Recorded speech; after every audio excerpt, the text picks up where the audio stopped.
Ассалаумағалейкум, құрметті қазақ елі. Менің атым Қайрат Медиев. Мен 1987 жылы әскерге шақырып, Совет әскерінің құрамында Ауғанстандағы азаматтық соғыста болдым. Өткенде өзім жайлы видео түсіріп, ютубқа салып жібергем. Оны ешкім көрмейтін шығар деп ойлағам. Менің видеоларымды енді өте аз адам қарайды. Кейбіреулер вообще ноль тұр, ешкім қарамаған. Сондықтан мен бұны ешкім қарамайтын шығар деп ойлағам. Біраз адам қарапты, рахмет. Қызығушылық болып жатыр екен, көп сұрақтар болып жатыр екен. Енді айта кетейін, біз әскерге өз еркімізбен барған жоқпыз. Әскерге деп Ауғанстан жеріне өз еркімізбен ақша табу үшін ондай жолмен барған жоқпыз. Бұл кәдімгі сол кездегі қазіргідей әскер ғой. Әскерге шақырады, сенен ешкім сұрамайды, қайда барасың, қай жерде служить етесің, ешкім сенен келісім, ештеңе сұрамайды. Алады да жібере салады, бітті. Мен енді әскер алдында спортпен айналыстым. Сондықтан менде жаңағы спортпен айналысты деген неде личный деламда жазу болған. Сондықтан біздерді мына жезқазғаннан таңдаған кезде 17 адамды таңдап алды. Сөйтсек бәріміз спортсмен екенбіз. Сөйтіп жаңағындай өте қатты сондай бір особый команда деп өте қатты бір тексеріп, бәрді құжаттарды бәрін сондай қатты тексеріс болып бізде сол сөйтіп жаңағы таңдап алып жіберді. Ол кезде енді бізден ешкімнен сұрамады. Барасың ба, бармайсың ба, ондай не жоқ. Заң бойынша жібере салады, бітті.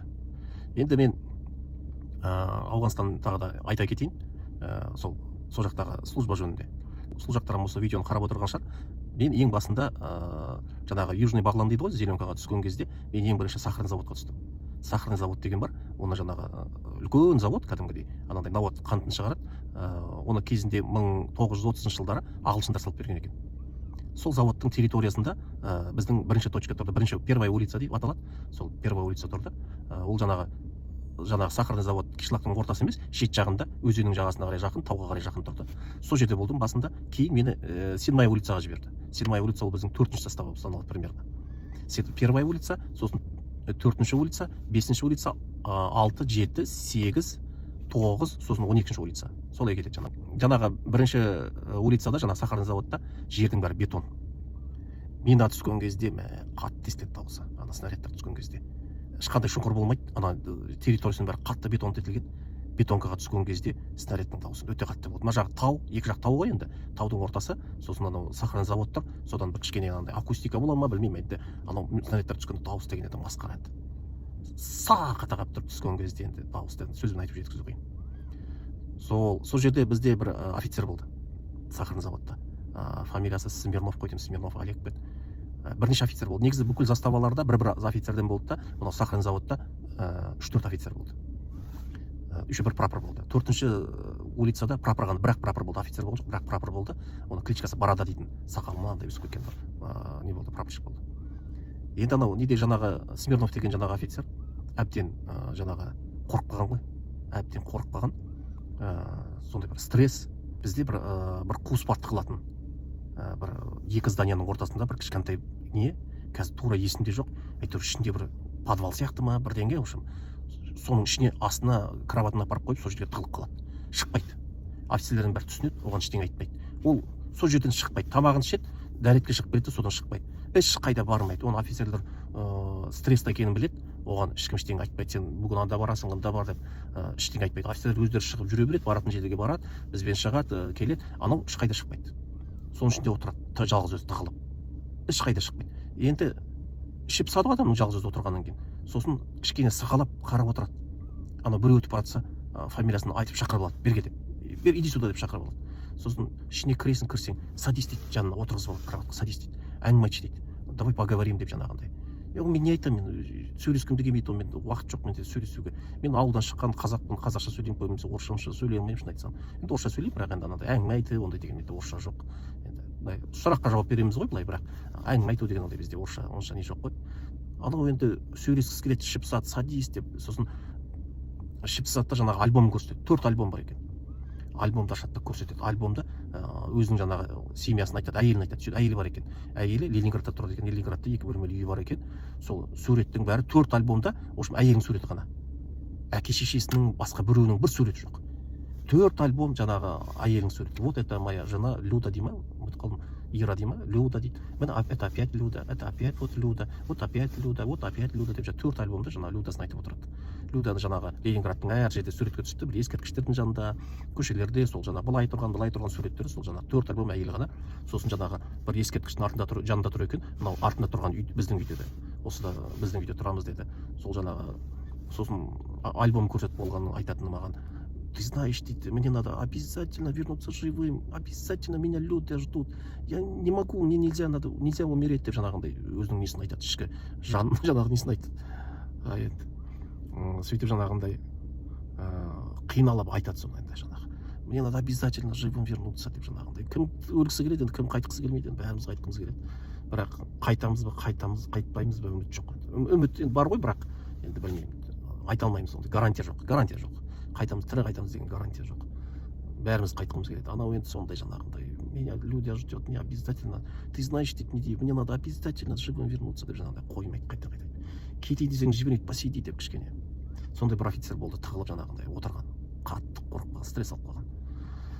Енді анау 7-ші улицада ол енді заставалардың кейбірі оң жағында, кейбірі сол жағында, кейбірі оң жағында, кейбірі сол жағында.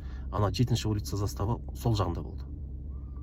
Заставаға кіргенде кез келген застава қоршалған, шетінде посттар тұрады, өз-өзімізді күзетеміз. Бірақ ішіне кірген кезде окопаға түсесің сразу. Окопамен жүресің ішінде. Окопамен жүресің де, анау жердің астына контейнер көміп тастаған, сол жердің астына контейнер кіріп кетесің. Ұйықтайтын кезде. Соның іші казарма, кровать бар, ішінде ұйықтайсың. Сосын шыққанда қазір жаңа окопамен барасың, постқа барасың, сыртқа шығатын болсаң, сырт көтеріліп окопадан шығасың, сыртқа шығасың, беймпаған емессің. Сондай болды. Бір жаңа сахарный заводта окопа жоқ екен, жердің бәріне бетонка. Мен басында барғанда келген бетте бір өлген баланың орнына келдім, пулеметші қайтыс болып, соның орнына келдім, сразу маған қолыма пулемет беріп қойды. Ана өлген баланың несінің бронежилетін алдым, қан қамап жатыр екен, каскасын алған жоқпын, каскасы тесіліп қалыпты. Қан қамап жатыр екен, оны алған жоқпын. Ана бронежилетті алып жуып жетіп, қанын жуып сөйтіп алдым. Сондай жаңағы. Енді бронежилет жетіспейді, жаңағы береді. Бірақ автомат деген үйлеп жатады. Любойын ала бересің, оқ деген, дәрі деген, граната деген, бәр жерде жәшік-жәшігімен тұрады, оны любойын қолдана бересің. Автомат, мынау менікі деген автомат деген жоқ. Ана оружие кірсең, автомат үйлеп жатады, любойын аласың да. Егер сенікі атылмай қалса, мына любойын алып қолдана бересің. Сондай. Енді жаңағы мен басында келгенде пулеметчик болдым. Бір жақсы пулеметчик болғанда жақсы болды. Өйткені обстрел болады ғой, обстрелден кейін жаңағы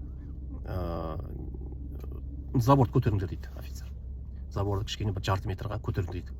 Оны жаңағы солдаттардың бәрі сыртқа шығады да, ана лайды езіп, су құйып, оны кірпіш жасап, кептіріп, сосын кепкеннен кейін жаңағы заборға нетеді, қояды. Бірталай жұмыс жасайды жаңағындай.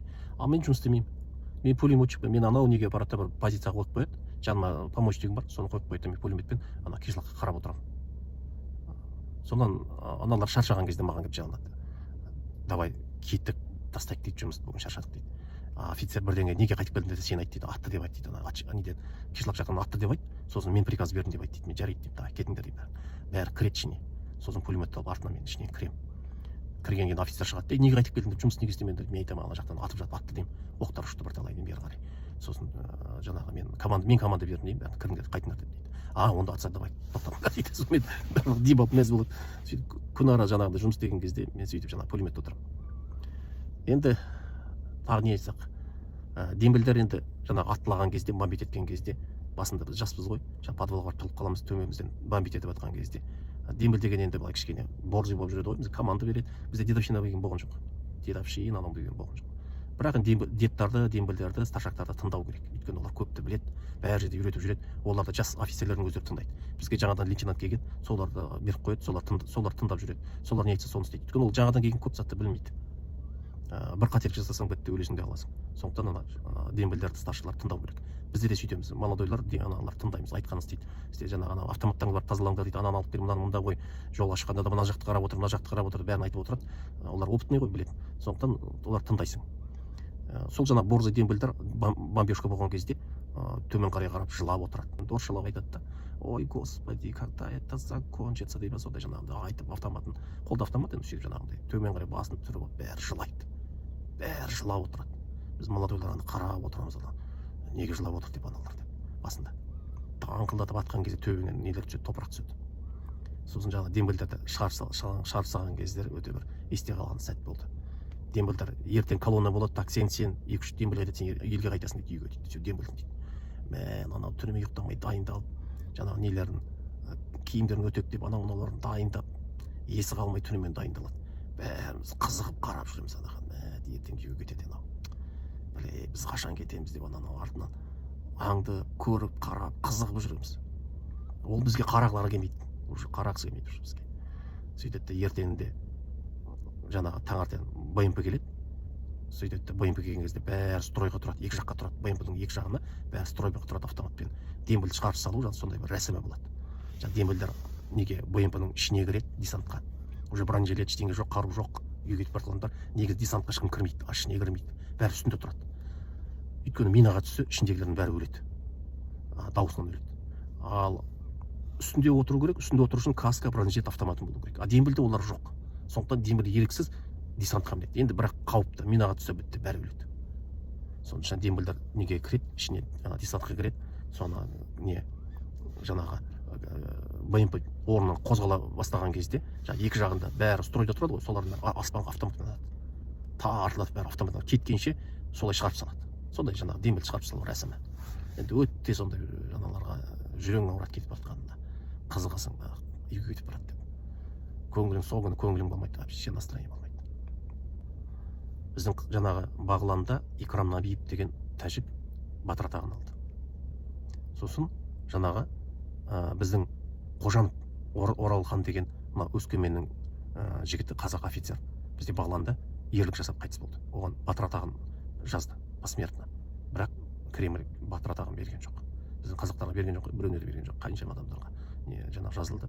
Қазақбаев бар, Керенбаев, Қарамайор бар, Көкімбаев бар, Марат Айтбаев деген бар, қаншама жазылды, ешқайсысына берілген жоқ батыр атағы. Түнде өз-өзімізді күзетіп, жаңағы охрана тұрамыз. Түрмен атып жатады, тынышталмайды, қап-қараңғы. Содан бір 5 минут сайын ба бірін-бірімізді айқайлап, жаңағы перекличка жасап тұрамыз. Анау бірінші пост тұрады, айқайлайды. Второй пост деп айқайлайды, второй пост, мына жаққа третий пост, третий пост, четвертый деп айқайлайды, мына жаққа четвертый, пятый деп солай бірін-бірімізді айқайлап тұрамыз. Тексеріп тұрамыз. Өйткені атып кетеді, ұрлап кетеді, сондай болады. Түннің ішінде мина қойып кетеді, тура есіктің алдына. Түнімен оларды айқайлайды бірін-біріне. Анау бірдеңе деп бәлә деп ана өз тілдерінде, ауған тілінде айқайлайды. Ана жақтан біреу жауап береді, солай айқайлайды. Бәлә деп бірдеңе деп айқайлайды. Айқайлап бірін-біріне екі жақтан біреулер айқайлап сөйлейді, соны атады бірін-бірін тартылдатып тұрып. Сондай күні-түні айқайлап сөйлейді, бірін-бірімен түрмен атады, тоқтамайды. Күні-түні ата береді. Жаңа жылда атып атқандай қылып. Шаршайсың ана атқаннан. 5 минут тынышталып қалса, тынышталды ғой мыналар деп тұрасың, рахаттанып бір уақытта қайтадан басталады. Жаңағындай айқайлау, атқылау. Күндізді жаңағы бомбить еткен кезде бір рет мен постқа қалып қойдым. Бомбить еткен кезде, бомбежка болған кезде 2 пост тұрады, қалған бәрі подвалға тығылады. Мен сонда постта тұрған бір рет. Жаман атқылады. Менің жан жағыма түседі снаряд алыстан. Соны қарасам ана кешлақтан әкеп алдында бір сиырды байлап қойып кеткен. Сиырдың жан жағына түседі ғой снаряд. Тимейді сиырға. Не түспейді, бір 15 метрдан ба, сол жерден түседі, бірақ сиырға тимейді. Мен бір таңқалып тұрғаным, жаңағы осколка. Жан жағына түседі, тарсыдаған сиыр деген мыңқ етпейді екен. Бомбежкаға тарсыдаған снаряд түссе, сиыр үркіп қалады да, әрі қарай жайылып жүре береді. Әр жағынан, енді келесі әр жағынан тарсыдаған снаряд түссе, мына жақ үркіп қалады да, қайдан жайылып жүре береді. Мына сиыр қазір өледі-ау деп қарап отырдым, тие ме деп. Тисе ет жейміз деп. Етін алып келеміз деп. Ақыр тимеді неге жаңағы сиырға. Сиыр аман қалды. Түннің ішінде мина қойып кетеді кей кезде, тура біздің есігіміздің алдына қараңғыда келеді де тығылып қойып кетеді. Біздің бір прапорщик болған қырғыз, келесі заставада сол минаға түсті, сол таңертең шыққан кезде байқамай қалып минаға түсті. Бірақ өлген жоқ, ана жарақат алды. Жарақат алып госпитальда жатып келді. Енді бір күні ана 7-ші улицада болған кезде жолда постқа шығады ғой, жаңағы жолға шығады, күзетке жаңағы колоннаны өткізуге. Сол кезде бір орыс бала бір баланы атып тастапты, кішкентай ауғандық баланы. Атқанда әдейі атпаған. Енді комсомольский собрание болды. Бала өлді деп жаңағы шум болды, айқай шу болды. Кишлакта освободил келді, сосын жаңағы замполит келді. Замполит батальоны келді, комсомольский собрание өткізді, ана бала айқайлады. Сен неге баланы атасың? Сен не ошақ адам өлтіру келдің ба деп. Мынау не деп, біз осы ауған халқын көмектесуге келдік, адам өлтіру келген жоқпыз деп айқайлады. Ана мен оны әдейі атқан жоқпын деді. Ол маған тас лақтырып қоймады, сосын мен кет десем кетпейді, сосын төмен қарай атып қалғам, кет деп ана оқ барып тасқа тиді де, тастан рикошетпен көтеріліп кетті, ана балаға тиіп кетті деді. Сөйтіп бала өліп қалды деді. сөйтіп еді, ана бір орыс бала тұрды да оны қорғады. Правильно сделал, оны тас лақтырып көзін шығарып жіберсе қайтеді, товарищ лейтенант, қашан қонған күтіп жетеміз, ана мына деп, ол оны жаңағыдай қорғамақшы болды. Бірақ ана лейтенант жаңағы замполит ешкім тыңдаған жоқ, айқайлап сондай, анадай екінші ондай болмасын, ана мынау деп, мынаны комсомолдан шығарамыз деп, комсомолдан шығарды оны айқайлап. Сондай бір жағдай болған. Соң бір күні анау жолдың үстінде жаңағы боевиктер жүреді, 20, 30, 50 болып қаруларын арқалап жолдың үстінде жүреді.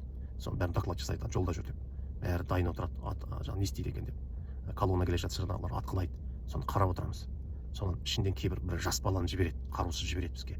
Бізге жаңағы келіп записка береді. Запискада жаңағы орысшалап енді қате жазып қойған енді. Уходи или тебе будет деп жаңағы бір ракетаның суретін сызып қояды. Қорқытып жаңағы ракета жіберемін деп жаңағындай. Соң бір күні жаңағы бала келіп айтады, қазір колонна өтеді, советский колонна өтеді, біз оны атпаймыз дейді. Онан кейін ауғандық колонна өтеді, біз соны атамыз дейді. Сендер бізді атпаңдар, біз сендерді атпайық, жарай ма дейді. Сосын офицерге осылай деп айтып жатыр, не істейміз десек, офицер жарайды деді. Бұлар біз енді уже жақында вывод болады, кетеміз елге, өздерімен соғысын, не болса болсын деді. Біз кетеміз десек, местный халық жылайды, біз не боламыз мына жақта, сендер кетсеңдер, мыналар бізді қырып тастайды ғой деп жылайды. Сонан жаңағы аналар біздің колонна атпайтын болды, біз оларды атпайтын болдық. Сондай жаңағы келісіп алдық. Өздерің соғысыңдар деп, бізді уже қаншама бала өліп жатыр, жетеді, шаршадық. Бірақ көп созылған жоқ, аналар местныйлар жаңағы жалып жазған президент Наджибуллаға. Президент ол жалобыны неге жіберген, біздің армияға жіберген, армияның басшысы біздің комдивқа жіберген. Сол комдив өзі жетіп келді бізге. Комдив түгілі командир полканы көрген емес біз, бізге олар келмейді өмірі. Бізді өте қауіпті жер. Комдив келді дейді рациямен бәрі. Қой, ешкім сенбейді, комдив келді. Жоқ, комдив келді бізге деп, сондай комдив келіп, айқайлап сондай, сендер неге мына жерде осылай жасап жатсыңдар деп, жалп түсті деп. Барлығына әр жерге задание беріп, барлығымыз жаңағы селенканы жаңағы орман ішінде боевиктер жүретін жерді атқыздырды. Өзіміздің жаңағы ішімізде бір кішігірім жаңағыдай военный операция жүргізді. Сөйтіп бәрін атқылатып бір 5 күндей болды ғой. Соң кетіп қалды. Кетіп қалғаннан кейін бізге указ жіберіпті. Біздің жаңағы 7-ші ротаның барлық солдат офицерлерін награда жасыңдар деп. Наградаға представление жасыңдар деп. За отвагу, за боевые заслуги деп. Офицерлердің бәріне орден красный звезды беріңдер деп. Енді ол көзімен көрді ғой біздің қандай обстановкада жаңағы болып жатқанымызды. Содан барлық жаңағы офицерге барып очередьте тұр. Военный билеттерін береді, анау толтырады, не жаңағы наградной толтырады. Награданы толтырып екінші береді, сондай очередь. Біз барсақ, бізге қазақтарға, мұсылмандарға жазбаймыз дейді. Ой, әкең деп. Сосын жаңағы жазып біткеннен кейін Азербайжан балалардың екеуміз ана орысша кішкене сөйлей білеміз, анау өзбек, тәжіктер орысша білмейді, сөйлей алмайды. Бардық, боқтап тастады ана офицерді. Артыңға бір жерін еттік сол наградадан. Біз награда үшін келген жоқпыз бұл жаққа деп. Осы жерден енді аман есен кетсек, елімізге жетсек болды дедік. Қол аяғымыз сау, аман есен жетсек болды. Бізге басқа ештеңе керек жоқ. Наградадан бір жерін еттік дедік.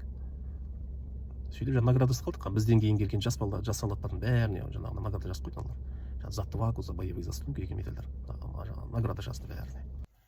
Кейін мына интернеттен қарап отырсам, біздің осы Қазақстаннан 926 адам қайтыс болды ғой.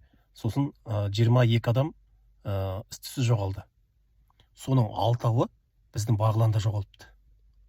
Жаңағы пленға түскен бе, сондай белгісіз қалай жоғалған. Енді бізде де бір жаңағы тәжік бала жаңағы боевиктер қашып кетті бір күні. Оны да сондай жаңағы із-түссіз жоғалған деп жазып жіберді ғой кейін. Сол жаңағы анау тәжік аналармен сөйлесіп жүрген, анда-санда постқа шыққанда жаңағы немен БТР-мен БМП-мен жолға шығады ғой жаңағындай. Жолда тұрады жаңағы колонна сопровождения охрана. Сол кезде жаңағы солармен сөйлесіп жүрген, солар бізге кел деп бірдеңе деп айтқан ғой деймін. Жаңағы біздің жаққа өтіп кет, сондай деп азғырған ғой енді түбінде. Сол таңертең посттан шығып сағат 6-да біздің жанымыздағы заставада болған, көрші заставада. Ана пост ауыстырған жігітке айтыпты, мен кеттім аналарға, мен бірге барасың ба депті, өзбек балаға. Анау жоқ, мен бармаймын деген. Соны өзі алғанда заводда секіргенде кетіп қалған.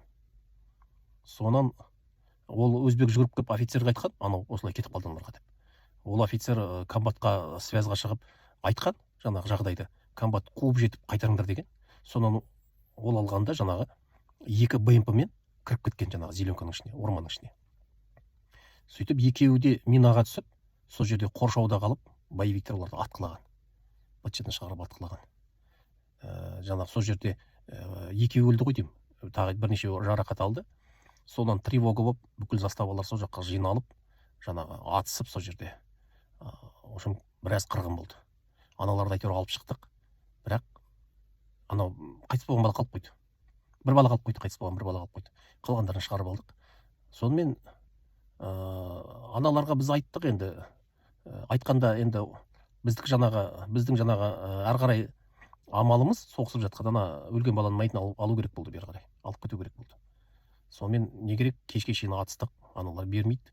Сосын ертеңінде жаңағы переговор дейді ғой, переговор жасап, сонда түсіндіріп айттық, бізге ештеңе керек жоқ, ананы алайық. БМП-ларды ала алмайсың, бітті олар, жаңағы минаға түсті қалды ішінде. Енді ана өлген баланың мәйітін алайық деп. Олар енді жаңағы мәйітті бермейміз деді. Бәрібір сендер аламайсыңдар деді. Алатын болсаңдар, жаңағы құнын төлеңдер деді. Сонан жазып беріпті, бір машина, жаңағы бір машина емес, енді жарты машинадай продукт питания алып келіңдер. Бір мөшек ұн, бір мөшек күріш, бір мөшек жаңағы рожки деген сияқты, сондай жазып беріпті. Соны бүкіл заставадан жинап, ана заставадан 10 кило, ана заставадан 15 кило деген сияқты жинап, жаңағы мөшектерге салып, ана жолдың шетіне апарып түсіріп кеттік. Өздерге алып кетті. Сосын ана трупты жаңағы мәйітті алыңдар деді. Мәйітті барып алдық. Мәйітті алып келіп едік, мәйіттен олар киімін шешіп апты. Шешініп тапты әдейі. Сосын жаңағы мәйітке жаңағы зорлық көрсеткен. Енді зорлық көрсеткенде жаңағы өзі басынан тиген, оқ тиген, бірақ аналар маңдайынан атқан, сосын жүрегін кесіп тапты. Шек қарнын тақыландып сөйтіп тапты. Әдейі істейді, біз қорқсын деп. Ондай жағдай бірінші рет болды сондай. Жаңағы бір рет 4 бала жаңағы неде тұрған, поста тұрған 4 баланы да солай жасады олар. 4-еуін атып кеткен, сондай жаңағы жасап кетті. Сонымен жаңағы полктың замполиті келді. Біздің батальонның командирі Әзербайжан жігіт кісі, майор. Сен неге ол жерге 2 БМП-мен кіресің? Ол жерде бүкіл армейский операция тазаланбаған. Сен кімсің ол жерге кіретін? 2 БМП-мен деп, оны жаңағы анандай әскери не болады, строгий выговор деген сондайлар болады, занесением личное дело дейді. Сондай жаңағы выговормен оны союзға қуып жіберді. Сөйтіп оның орды бір капитан келді. Капитан, командир батальон жаңадан келді. Союзден. Ананы қуып жіберді. Ол келе салып, жаңағы штабта, центральный бағланда, штабта Невальныйды қойып қойған ғой. Бізде Невальный деген болмайды, жүре береді территорияда. Невальный неге территория жүреді, мына жерде тұру керек деп тұмшы қойып қойған ғой. Сол күні оны атып кетті. Жаңағы нені, Невальныйды. Атып кеткенде не болды? Снаряд түсті сол жерге. Невальный тұрған жерге дәу снаряд түсті. ПТУР американский. Американцы атты оны. Оны нелер ауғандықтар ата алмайды. Жаңағы диверсанттар болады, жіберілген, солар атты. Ол өзі самоуправляемый. Сол ракетамен атып, нені біздің жаңағы штабты центральный. Сол жерде жаңағы армян болатын, жас жаңадан келген. Сол қайтыс болды. Тағы 1-2 бала қайтыс болды. Сол жерде. Ол центральный штабта болды. Енді жаңағы 4 бала қайтыс болған кезде де, аналар жолда атып кеткен кезде, онда да былай болды. Анау таңертең не кеткен, жаңағы сопровождение колонна бәріміз шығамыз ғой жолға. Сол кезде ана 12-тен кейін анау связға шықпай қойды. Ана БМП. Сосын офицер айтты, оның кешегі несі радиостанция дұрыс істемей тұрған, тағы бұзылып қалған шығар деді. Сосын сағат 3-ке қарай барлығы қайтып келдік, неге заставаға. Ананы қайтар деп бір прапорщик жіберді. Барып айтшы қайтсын деп. Сол прапорщик БМП-ға мініп, Марат деген бір жігіт бар, қазақ БМП-ші. Сонымен кетіп қалған. Содан заставаның алдында кірген бетте курилка бар. Курилкада темекі тартып отырғанбыз. Мен шетінде отырдым. Менен кейін былай қарай 1-2 солдат отырды, ана жерде офицер отырды. Сол біраздан кейін анау прапорщик келді, кірді, бетінде бет жоқ, ағырып кеткен, түрі жаман бұзылып кеткен. Үндемей келіп мен жаныма отырды. Біз не болды деп сұрасақ, сөйлей алмайды, қол аяқ дір-дір етеді, қолы қан екен. Маған темекіні көрсетті. Мен темекіні бердім де, тұтып бердім. Темекіні жаңағындай тартып сорды да, төмен қарай басын түсірді. Сол бізде не болды, балалар қайда, не болды, қайтты ба деген сияқты деп сұрап отырмыз ғой, сөйлемейді. Сөйлей алмайды, қол аяқ дір-дір етеді. Сосын бүйтіп саусағымен ана жақты көрсетті, БМП жақты. Пацаны деді де, сөйлеген жоқ, төмен қарай тұрып қалды. Соны бәріміз атып тұрып жүгіріп бардық, шықсақ, сыртқа шықсақ, Марат отыр БМП-ның үстінде. Не болды десек, аңғар осылай төртеуінде атып кетіпті. Төртеуінде жаңағыдай бауыздап кетіпті дейді. Атқан сосын бауыздаған неше түрлі жаңағыдай. Қорқынышты қылып. Десантта жатыр төртеуінде. Соны офицер бірден автоматта қайда деді. Автомат жоқ деді, аналар алып кетті деді. Сонан жаңағы понедельник сағат 4-ке шейін уақыт бердік. Аналарға хабарлама жібердік. 4 автоматты қайтарыңдар деп. Понедельник күні сағат 4-ке шейін қайтармаса, атқылаймыз дедік. Сөйтіп жаңағындай қайтарды олар. Сосын тем более біз айтып қойғанбыз, қашып кетті бәрі. Жаңағы зеленканың ішінен ары қарай тауға бір жаққа қарай қашып кетті олар. Біз 4-тің кезінде бүкіл жаңағы зеленканы бомбить еттік бәріміз, бүкіл батальон. Атқыладық бытшыттан шығарып. Бірақ олар қашып кетті. Сондай жағдайлар болған. Енді біз дегендей жаңағындай боевой обстановка бәр жерде болған жоқ. Полкқа барсаң, енді полкта кейбір штабта отырғандар бар, поварлар бар. Енді полктың жалпы іші тып-тыныш. Біз дегендей емес. Қарусыз жүреді, бронжилет, каскасы жүреді, кәдімгідей союздегі сияқты шагайттап жүреді. Мен полкта сол жүрген жоқпын. Просто анда-санда барамыз, жаңағы продукты, қару-жарақ біткен кезде алуға барамыз. Сол кезде бір-ақ күн қолымызда кетеміз, сонда көремін барлығы. Тыныш оларда. Оларда атып атқан дауыс естімейсің ешқандай. Жан-жағын жақсы күзетіледі. Өйткені жанында аэропорт тұр, самолеттер тұр, мигтер, военный, сосын вертолеттер тұр. Сондықтан маңайын бәрін керемет күзет қойып тастаған. Ешкім атуға қорқады, ана полк жаққа қарай, аэропорт жаққа қарай біреу бірдеңе атуға қорқады. Атса олар ол жерде жермен жексен қылады. Жаңағы бір күні сарандойлар келді, жаңағы әскер ғой, ауған әскері. Ана боевиктерге қарсы соғысайық, бірге тойтарыс берейік, барып қарайық деп. Біздің жаңадан келген комбат, анау бір тәжік ауғандар қашып кеткен кезде ана комбатты қуып шықты ғой. Сен ол жаққа неге бардың? Бүкіл әскер алмаған, кіре алмаған зеленкаға сен 2 байыппен кірдің деп. Сосын мына қорқытты да, жоқ, біз бармаймыз, біз қатыспаймыз деді. Өздерің соғыса беріңдер деді. Сөйтіп жаңағылар дайындалып, кишлактың ішіне дізіліп тұрды. Қарасам 2-3 танкі бар екен, танканы 45-ші жылғы танкылар советский. Сосын бір 2-3 пикап бар екен, ескі пикаптар үстіне пулемет бірдеңелер қойып қойған. Қолдарында көбісінде английский винтовка, баяғы ағылшындармен соғысқаннан қалып қойған винтовкалар, 5 оқ салады екен, кішкентай винтовка английский. Сосын кәдімгідей мылтықтар да бар, жай, андай охотничий сияқты. В общем, өте нашар екен қарулар қолдарында. Автоматтар бар, бірақ аз. Кеткен. Ана жерге барғанда боевиктер қарсы алды. Олар біліп отырды келетінін. Бытшыттан шығарды. Командир бірден өлді. Қалғандар біздің заставалар тығылып қалды. Сөйтіп құтылды. Онан кейін барлығын тиеп, мына бірінші застава қалып кетті. Мен как раз онда бірінші заставада болғам. Сахарин завод деген жерде. Сахарин завод кішкене кишлактың шетінде тұр да. Бәрін тиеп алып келді сол жерге. Өлгені бар, раненый бар. Ой, өздері арық қой. Адан қарасаң жаныңа жетті, арық, іштерден оқ тиген, ыңсырап жатыр. Біреудің жағынан оқ тиіп, астыңғы жағы салбырап қапты. Оқ ар жағынан өтіп кетіпті. Аузы салбырап, тілі салбырап тұр, астынан сары болып бірдеңе созылып ағып тұр аузынан. Оған мен банк әкеп бердім, астыңа банк ұстап тұршы деп, мына жерінен деп. Қалған өлгендер бар, бәрі тиеп бізген застап алып кетті. Сонан сол жерден бәрі тарады, кетті, алып кетті ары қарай.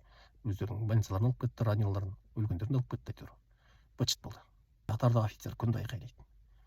Ұйықтамаңдар деп, бізден части айтушы еді ғой. Отбой, всем спать деп айқайлайды ғой. Мұнда наоборот келеді. Ұйықтамаңдар дейді, түрмен ұйықтамаңдар. Киіммен жатын, аяқ киімді шешпеңдер, ұйықтамаңдар, шауам, жить надоело деп. Ұйықтамаңдар деп айқайлап. Жай жем болып жатыңдар дейді, ұйықтамаңдар дейді. Түнде нападение болуы мүмкін, готовится нападение, давай ұйықтамаңдар деп күнде айтатын сол. Бір отбой ұйықтаңдар деп айтпайды ғой жатарда. Жігіт жаңағы ана орман ішіне кіргенде өрік терген, өрік жеген. Сонан келіп бізге айтады, өрік теруге барайық дейді, ана өрік пісіп тұр екен дейді. Жындысың ба? Ішінде минный поле, ар жағы боевиктер толған. Атып тастайды ғой, керегі жоқ. Сөйтіп сол таңертең 6-та тұрған кезде, 6-та тұрғанда емес, 6-та ана посттан оны ауыстырған ғой, таңғы 6-та. Сол ойлайды өзінше аналар әлі ұйықтап жатыр деп.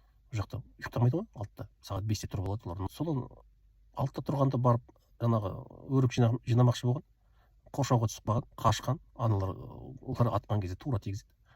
Забордан секіре бергенде тура бүйректен тигізді, атып түсірді. Сосын жаңағы сондай бір жарақат алған кездегі бір түсініксіз жағдай. Мен үшін офицерлер бірден жаңағына БМП-ға салып, госпитальға Килагай деген жерде, 40 шақырым жерде, бірден госпитальға әкету деген жоқ. Жатқызып қойды, ананы военный билетін алады, рацияға шығады, жарты сағат рацияда тұрады. Бір сағат қайтыс болды, аты кім, фамилиясы кім, қай жерден призывать етілген, қай военкоматтан, нешінші жылғы, адресі қандай деген сияқты бір жарты сағат отырады. Сосын барып кетеді. Сосын бірақ қайтып кетті жарты сағаттан кейін. Ой, өліп қалды жолда деп. Сен бағана кетсең, ол тірі қалар еді ғой. отырдың ғой жарты сағат рацияда соны нетіп, сондай бір правила бар да бір жында. Сразу кетпейді. Қанша адам сондайларды көрдім жаңағындай. Жарақат алған кезде ой легкий ранение деп қояды, отырады рациямен жарты сағат сөйлесіп, букваларды бір-бірден айтады. Петров болса П-ны, Петя, О болса Оля деп сөйтіп отырады. Әр букваға бір сөз айтып, жарты сағат соның бәрі қай военкоматтан шақырылған, нешінші жылы шақырылған, соның бәрі данныйды беріп отырады. Анау жатады қансырап. Сөйтті. Шыққан кезде 40 шақырымға 1 сағат жүру керек кемінде. Жол жаман ғой, жай жүреді, 1 сағат емес, 1,5 сағатта жүреді. Кейбір 2 сағатта жүреді, өліп қалады. Жаздың күні мынау рациядан жұмыс істеткізбейтін болды бізде. Мынау рацияға біздің қалай бардақ екенін білмеймін, біздің радиостанциялардың волнасына Қазақстандағы мынау Ұйғыр ауданының совхозының несі волнасы кіріп алыпты. Жаздың күні олар жаңағы анау диқан кезінде, бидай жинайтын кезде шығады, сөйлеген кезде бізді жауып тастайды. Оларда болгарский радиостанция екен, мощный масқара. Біздікі мынау 230 радиостанция БМП-дағы істемей қалды. Бірін-бірімізге сөйлейік десек ешкім естімейді. Олар сөйлеп отырады, әңгіме айтып, қазақша сөйлейді, арасында орысша сөйлейді. Қай жақтан десек бізді естімейді. Сосын үлкен радиостанциямен центральдағыны шығады, айтса, біз Қазақстан дейді. Біз Афганистандамыз деп, Афганистан деген не ол дейді бізге. Что такое Афганистан деп жаңағындай. Өсек айтып отырып алады, біз атысып жатқан кезде ананы бірін-бірімізге тақлап беру керек. Аналар сөйлеттірмейді, әңгіме айтып отырады. Тоқтап қалған кезде бәрі бірдей рацияны басады. Қыр деп ештеңе естілмейді. Сосын командир шығады. Я громадяин, тихо всем, по одному докладывать деп жаңағындай. Обстановку деп, сосын мына жақта атып жатыр, мына жақта жанып жатыр, анау мынау айтып жатсақ, анау қайтадан кетеді, өсек айтып ана қатындар. О, есіміз тандырады. Жаман жұмыс етіп жаңағындай. Бізге қатты сондай кедергі жасаушы еді. Сағат 11-дің кезінде басталады, бізде 11 болды, оларда 9 ғой, таңертең 2 сағат айырмашылық. Басталады жаңағы. Сағат 3-4-ге шейін есің тандырады, неше түрлі айтады. Бос сөз сөйлеп отырады. Біз жаңағы рациямен доклад жасау керек. Военный барлығы не ғой жаңағындай. Шифровкамен сөйлейді да. Мысалы, ана жерден бір камаз жанып жатса, бір солдат жарақат болса, ол олай сөйлемейді. Айтады, коробка горит дейді, карандаш 300 дейді, или 200 дейді. Қайтыс болса 200, ранее болса 300 дейді. Сосын работает самовара дейді, бородатый с палки работает дейді. Оның барлығы жаңағы военный шифровкалар. Оны аналар естиді, неден центральный сөйлеген кезде. Бірақ олар түсінбейді не деп жатқанын біздің. Сосын квадрат Пума 26 идет работа с палки самовара дейді. Ол не деген сөз екенін олар түсінбейді. Ол жаңағы квадраттардың бәрін айтып отырамыз, қай жерден нақтылап жатқанын. Ауғанстанда тамақ жағып өте нашар болды. Консервалар әкеп тастаған, ыңғай консерва. Үстін қарасаң 67 жылға, 68 жылға, 69 жылға НЗ военный, НЗ табақ сол әбден ескірген консерваларды бізге әкеп тастаған. Жей алмайсың. Газеттер келеді. Газет ескі газет келеді, 3 ай болып кеткен, 2 ай болып кеткен жаңағы. Ол кезде Комсомольская правда, Красная звезда деген сондай коммунистік газеттер ғой. Соның бірінші бетінде мынандай нелер жүреді. Передовик совхоза, передовик колхоза деген бір әйелдер жаңағы спецовкамен тұрған сондай бір әйелдер болады. Енді бір черно-белый сурет қой, андай. Цветной емес, ешқандай несі жоқ. Соны жаңағы солдаттар қиып алып, өз-өздеріне жинайды әрқайсысы. Бір керемет, бір сұлу әйелдің жаңағы қыздардың суреттерін жинайды ғой, бір жастар. Цветной сурет деген сияқты бір мистерді, әйел суреті біз болса, соларды қиып алып жаңағылар жинайды әрқайсысы. Оның басында мен білген жоқпын. Бір күні анау газет келген кезде бәрі таласады, мен оқимын деп. Менен кейін анау оқиды деп, соны очередь қойып қояды, соны сенен кейін кім оқиды, анау оқиды. Онан кейін барып айтасың, маған берші газет, сосын сен оқып болғаннан кейін деп. Жаңағыдай газет саған келген кезде беттері жоқ, қиып тастаған, кесіп тастаған уже. Соны бір күні бірдеңе істеп жатып, бір тумбочканың астын бір жерден қопарып ашып қалған, сөйтсем жаңағы суреттер қиып алған, жинап қойған. Хат елден 3 айда келеді. Хат жазасың, ол кезде телефон, связь деген жоқ қой. Хат жазып үйге жібересің, Ауғанстандамын деп жазбайсың басында. Үйші әке-шешең жаңағы уайымдамасын деп. Мен бір далада слушать етіп жатырмын деп өтірік жайт жазсың. Адресің полевая почта. Полевая почта 82 869 ЮЮ. Менікі. Енді полевая почта деп жаңағы неге деп сұрайды ғой. Сонда жаңағы далада жүрміз деп енді алдаймыз. Бірақ көбісі бәрі біледі полевая почта не екен. Полевая почта деген шетел. Шетелде слушать етқан жаңағы бүкіл солдаттарды адрестары полевая почта болып келеді. Германияда болса, Германия деп жазылмайды, полевая почта болып келеді. Мысалы, Совет әскері 9 мемлекет тұр ғой, Германия, жаңағы Венгрия, Чехословакия, Польша, Куба, сосын Монголия, сосын жаңағы военно-морской пехота Вьетнам мен Эфиопияда болды. Сосын 40-шы армия, 40-й армия Ауғанстанда болды. Барлығы жаңағы адрестары полевая почта болып келеді. Басында өтірік алдап жүрдік, бірақ біліп қойдық кейін. Ауғанстандасың ба деп. Сосын уже Ауғанстандамыз деп жаздатын болдық. Хат жазып жібересің, кетеді. Сол хат ана жаққа 1,5-2 айда барады, сосын олар жауап жазады, хат келгенге жауап жазады. Ол хат бері қарай сол 1,5 ай 2 айда жүріп келеді. Сонымен 3 айдағы бір хат алып отырасың үйден. Хат алғанда енді әрине хат деген енді өте бір үйден хат келген кезде бір көңілім босап қалады. Хатты оқып. Оларда енді сондай қуанатын болар тірі жүргенімізді жаңа хат алған кезде. Ауғанстаннан жаңағы әке-шешеміз қатты переживать етті ғой енді көп. Өйткені хат 3 айда келеді, 3 айда тірі ма, өлі ма, соғыста жүрген өте қиын ғой. Сол әскерден келген кезде жаңағы үйде тығылып отыратынмын бір жерге барып, қораның ішінде бір жерде тыныш жерге барып, қалай тыныш бірде оқ атпайды деп тыныштықты тыңдап отыратынмын. Тыныштықты тыңдап отырсам, анда-санда торғайдың дауысы шығады. Анау жақтан бір трактордың ба бірдеңе бір машина жай ғана гу етіп өткен. Енді военный техника қатты дүкіл дейді ғой. Өзі әбден танкі сондайларды дауыстарын естіп қалғанбыз да, үйреніп қалған құлақ. Анау жай ғана бір білініп тұр енді военный техника емес екен. Тырылдап өтіп кетеді тыныш. Одан кейін қайтадан тыныш болып қалады. Анда желден жапырақтар шырылдайды бітті. Соны тыңдап отырсаң, қандай бір ләззат аласың тыныштықты тыңдап отырсаң. Сосын афганский синдром деген болды. Бәрімізде болды афганский синдром. Бірақ мен Ауғанстаннан келген бетте сразу неге жіберді? Реабилитационный центрға жіберді. Реабилитационный центр неде болды? Краснодарский край, город Анапа деген бар. Сол жерде Ауғанстаннан келген жаңағы адамдарды жаңағы емдейтін реабилитационный центр біреуі сол жерде болды. Біреуі Москваның жанында болды. Мен ода болған жоқпын. Біреуі Өзбекстанда болды, Ферғанада болды. Үшеу болды. Сол үш жерде болды. Сол мен Анапада болдым. 24 күн реабилитационный центрда болдым. Жаңағы психологический жаңағыдай не емдейді адамдарды, сол Ауғанстаннан келген. Енді ода да біраз көмек болды, бірақ бәрібір 2-3 жыл кемінде жаңағыдай не болады. Афганский синдром деген аурумен ауырасың, ол психологический ауру. Адамның қолдары өз-өзінен дірілдейді, өз-өзінен ауырады ішінен, жаңағы психологический ауру. Құдайға шүкір қазір оның бәрін өтіп біттік. Қазір енді бір уақыт бәрін емдейді дейді ғой. Қазір 35 жыл өтті. Бәрі жер уже басылып кішкене не болды. Бір көп еске ала бергім келмейді Ауғанстанда. Осындай бір кей кезде болып қалады, бір әңгіме айтқым келіп, бір осындай неткен кезде осы жазып қойғам осы неге видеоға. Былай көп жерлерді еске алғым келмейді, көп моменттерін. Қанша жыл өтсе де. Басында да түске көріп шошып ояну ондайлар да біраз болды. Жаңағындай түске көргенде енді жаман. Кешілікті ішінде жүресің бе, қоршауда қоясың ба, қиын енді. Сені атайын деп жатыр, айқай оянып кетесің. Сондай түстерде болды. Құдайға шүкір қазір барлығы жақсы. Уақыт өтті, ұмыту керек барлығын. Өмірге үйрену керек. Соғыс бітті. Кезінде бала кезімізде біз қазір ойлап отырсам, бала кезімізде соны бастан бір азапты өткізген екенбіз. Баға беріп көрсек те, өз-өзімізге баға беріп көрсек, сырттан қарап көрсек, сол жас кезімізде көзімізді ашпай жатып, 18 жасымызда әскерге шақырылып, біраз бастан нені өткізіп, басты тасқа соғып деген сияқты, одан кейін ауғанский жаңағы синдромды өтіп, біраз сондай бір неге түсіп қалған екенбіз. Өмірдің бір қиын несіне, Құдай сақтасын, аман есен келдік, қазір бәрі жақсы. Сол осында енді көп адамдар қарап сұрақ қойып жаңағындай нағылып жатыр, неше түрлі сұрақтар қойып. Келесі жолы мүмкін тағы да біраз есіме түссе, тағы да айтармын. Елге қайтарда Ауғанстан президенті баршамызды от благодарного афганского народа деген медальмен марапаттады.